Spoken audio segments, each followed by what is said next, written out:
अस्सलामुअलैकुम। आप देख रहे हैं जियो लव एचडी टीवी और मैं हूं सलीम ताहिर। एक नज़र डालते हैं आज की न्यूज़ पर।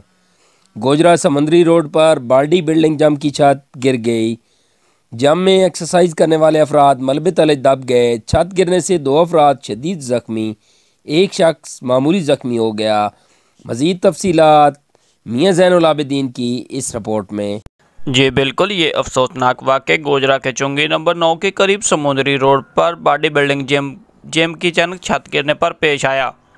छत गिरने से बॉडी बिल्डिंग की प्रैक्टिस करने वाले 2 अफराद मलबे तले दबकर शदीद ज़ख्मी हो गए, जबकि एक शख्स मामूली ज़ख्मी हुआ, जिन्हें अहले इलाका और रेस्क्यू 11 ने मलबे से निकाल लिया और शदीद ज़ख्मियों को रेस्क्यू 11 ने तिब्बी इमदाद फराहम करने के बाद तहसील हेडक्वार्टर अस्पताल मुंतकिल कर दिया।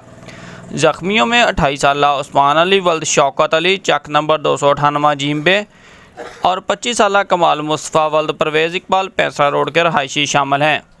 छत गिरने की वजह से जिम खाना की नाकस बिल्डिंग की छत की मरम्मत करवाई जा रही थी। कैमरा टीम के साथ मियाँ ज़ैनुल आबिदीन, जियो लावा न्यूज़, गोजरा।